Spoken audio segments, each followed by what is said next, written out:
जय हिंद साथियों, आप पॉलिटिकल साइंस ग्लॉसरी पर हैं और आप जैसा थंबनेल में आपने देखा, आज हम DSSB PGT पॉलिटिकल साइंस 2018 का क्वेश्चन पेपर में से जर्नल हिंदी के क्वेश्चंस को देखेंगे। मैं हिंदी का टीचर नहीं हूँ, पॉलिटिकल साइंस पढ़ाता हूँ, लेकिन मेरा उद्देश्य इस वीडियो में केवल इतना है कि आप लोगों को ये मालूम हो जाए कि हिंदी के सेक्शन में जो सवाल आते हैं वो किन टॉपिक्स से आते हैं और उनका लेवल क्या होता है। PGT DSSB में 300 क्वेश्चंस होते हैं एक पेपर में, जिसमें 100 क्वेश्चंस 5 पार्ट में बटे होते हैं। Hindi, English, GS, maths, reasoning, इनके 20-20 सवाल होते हैं। 180 क्वेश्चंस स्पेसिफिक सब्जेक्ट के होते हैं और 20 क्वेश्चंस होते हैं टीचिंग पेडागोजी के। तो इसमें हिंदी वाला जो सेक्शन है इसको हम लोग देखते हैं क्वेश्चंस किस प्रकार के आते हैं। चलिए शुरू करते हैं। कई बच्चों ने मुझे कमेंट भी किया है, जर्नल जो क्वेश्चंस होते हैं उनको लेकर के बच्चे खासे डरे हुए हैं, लेकिन आप लोग देखेंगे कि इनका लेवल उतना भी कठिन नहीं होता है। यदि हमने जर्नल थोड़ा सा भी आइडिया लिया हुआ है उन टॉपिक्स का, तो हमारे सवाल आसानी से हो जाते हैं। क्वेश्चन नंबर 61 देखिए, निम्नलिखित विपरीतार्थक शब्दों को जोड़कर लिखिए। यानी कि ये विलोम शब्द वाला क्वेश्चन है। सुगम का दुर्गम, कृतज्ञ का कृतघ्न, सुलभ का दुर्लभ और संयोग का वियोग। सुगम मीन्स जहाँ जाना थोड़ा आसान होता हो, दुर्गम मीन्स जहाँ जाना बहुत कठिन होता है, जैसे किसी पहाड़ पर, किसी पर्वत पर, दूर दराज के क्षेत्रों में जाना दुर्गम होता है। कृतज्ञ यानी एहसानमंद, कृतघ्न यानी एहसान फरामोश, सुलभ जो आसानी से प्राप्त हो जाता है, दुर्लभ जो आसानी से प्राप्त नहीं होता है, संयोग मीन्स दो चीज़ों का मिलना और वियोग उनका बिछुड़ जाना। तो इस क्वेश्चन में विपरीतार्थक शब्द पूछे गए हैं। क्वेश्चन नंबर 62, शुद्ध वाक्य पहचानिए। यानी वाक्य शुद्धि का है। राम ग्रंथ पढ़ा, राम ने पुस्तक पढ़े, राम पढ़ा, राम ने पुस्तक पढ़ी। तो ये बहुत सिंपल क्वेश्चन है, इसके लिए कुछ एक्स्ट्रा पढ़ने की जरूरत नहीं है। राम ने पुस्तक पढ़ी, ये इसमें सही है।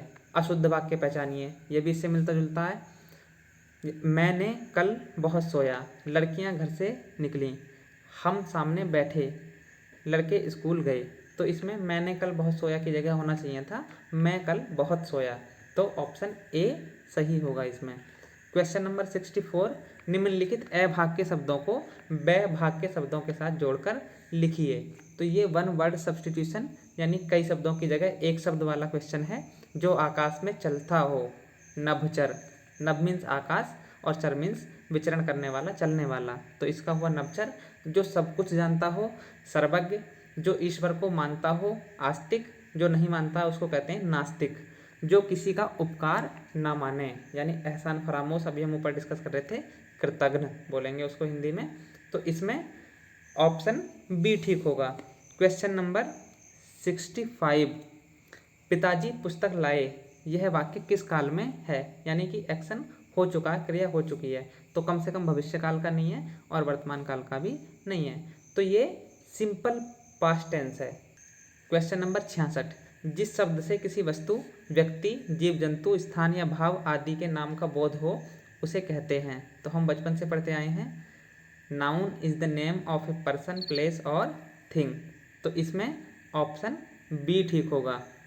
क्वेश्चन नंबर 67, गण प्लस ईस बराबर गणेश, यह कौन सी संधि है। तो ये संधि का क्वेश्चन है, इसमें गुण संधि सही ऑप्शन है। क्वेश्चन नंबर 68, लड़की पढ़ती है, यह वाक्य बहुवचन में होगा। तो इसको बहुवचन करना है, लड़की की जगह हो जाएगा लड़कियां पढ़ती हैं। तो ऑप्शन बी ठीक होगा। इसके लिए भी आपको पता लग रहा होगा कि कुछ एक्स्ट्रा पढ़ने की जरूरत नहीं है। क्वेश्चन नंबर 69, राम ने श्याम को छड़ी से मारा, इस वाक्य में रेखांकित कारक क्रमशः इस प्रकार हैं। इसमें 3 कारक हैं, कर्ता कारक, कर्म कारक और करण कारक। किसी कार्य को करने वाला कर्ता कारक कहलाता है। तो इसमें क्रिया किसने की, राम ने की। वह वस्तु या व्यक्ति जिस पर वाक्य में की गई क्रिया का प्रभाव पड़ता है उसको कर्म कारक कहते हैं। तो किस पर प्रभाव पड़ा, श्याम पर पड़ा। वह साधन जिससे क्रिया होती है वो कहलाती है करण कारक। तो क्रिया किससे हुई, छड़ी से। तो इन तीनों का क्रम हुआ ऑप्शन सी, कर्ता कारक, कर्म कारक और करण कारक। क्वेश्चन नंबर 70, ये समास का क्वेश्चन है। संधि और समास से अक्सर एक एक सवाल आता ही है। वन में वास बराबर वनवास, यह कौन सा समास है। तो इसमें ऑप्शन ए सही है, ये तत्पुरुष समास है। क्वेश्चन नंबर 71, विज्ञान शब्द में वी क्या है। तो ये 2 शब्द होते हैं बेसिकली, एक होता है उपसर्ग और एक होता है प्रत्यय। उपसर्ग ऐसे शब्द होते हैं जो किसी शब्द के पहले जुड़कर, उसके आगे जुड़कर उसका अर्थ परिवर्तन कर देते हैं। जैसे ज्ञान शब्द में वी जुड़ा तो क्या हो गया, विज्ञान हो गया, उसका अर्थ ही परिवर्तित हो गया। कार शब्द में यदि उप जुड़ जाए तो उपकार हो जाएगा। हार शब्द में यदि प्र जुड़ जाए तो प्रहार हो जाएगा। तो वी, प्र, उप, ये सब क्या हैं, उपसर्ग हैं, आगे जुड़ जाते हैं। उप मीन्स होता है समीप और सर्ग मीन्स सृष्टि करना। तो ऐसे शब्द जो किसी शब्द के समीप आकर, आगे आकर नया शब्द सृजित करते हैं उसको हम उपसर्ग कहते हैं। इसके विपरीत होता है प्रत्यय। प्रत्यय किसी शब्द के बाद में पीछे जुड़ते हैं और उस शब्द का अर्थ परिवर्तन कर देते हैं। जैसे लेख शब्द है, उसमें यदि हम अक जोड़ दें तो क्या हो जाएगा, लेखक। पाठ में अक जोड़ें तो पाठक। दर्श में अनीय जोड़ दें तो क्या हो जाएगा, दर्शनीय। तो अक और अनीय ये क्या हुए, प्रत्यय। तो इसको भी आप थोड़ा पढ़ लीजिएगा। क्वेश्चन नंबर 72, निम्नलिखित अभाज्य शब्दों को व्यभाज्य शब्दों से जोड़िए। तो ये बेसिकली इन जीवों के जो बच्चे होते हैं उनके नाम है। कुत्ते का बच्चा पिल्ला होता है, गाय का बच्चा बछड़ा होता है, भैंस का बच्चा पाड़ा होता है और हाथी का बच्चा कलब कहलाता है। तो ये भी बहुत डिफिकल्ट नहीं है, अगर आपको 2-3 ऑप्शन भी याद है तो उसी से आपका क्वेश्चन हो जाएगा। क्वेश्चन नंबर 73, वाक्य में ने का प्रयोग कर्ता के साथ कब होता है। तो इसमें ऑप्शन ए सही है, जब क्रिया सकर्मक और भूतकाल में हो। क्वेश्चन नंबर 74, धोबी शब्द का स्त्रीलिंग रूप है, इसका स्त्रीलिंग होता है धोबिन। तो इस स्त्रीलिंग और पुल्लिंग जो शब्द होते हैं उनको भी आप थोड़ा देख के जाइएगा, एक ही बार देखने से याद हो जाते हैं। क्वेश्चन नंबर 75, निम्नलिखित अभाज्य शब्दों को वैभाज्य ध्वनियों के साथ जोड़िए। तो ये बेसिकली इन जीवों के द्वारा जो आवाज़ निकाली जाती है उससे मैच कराना है।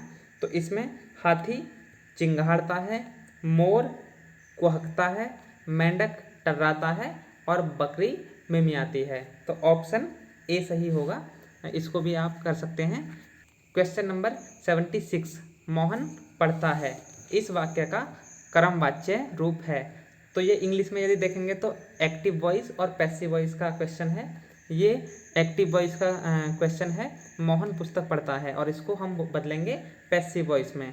तो मोहन से पुस्तक पढ़ी जाती है, इसको आप इंग्लिश में ट्रांसलेट करके भी कर सकते हैं, जैसे मोहन रीड से बुक। ये हुआ हमारा एक्टिव वॉइस, इसको हमें बदलना है पैसिव वॉइस में। तो the book is read by Mohan.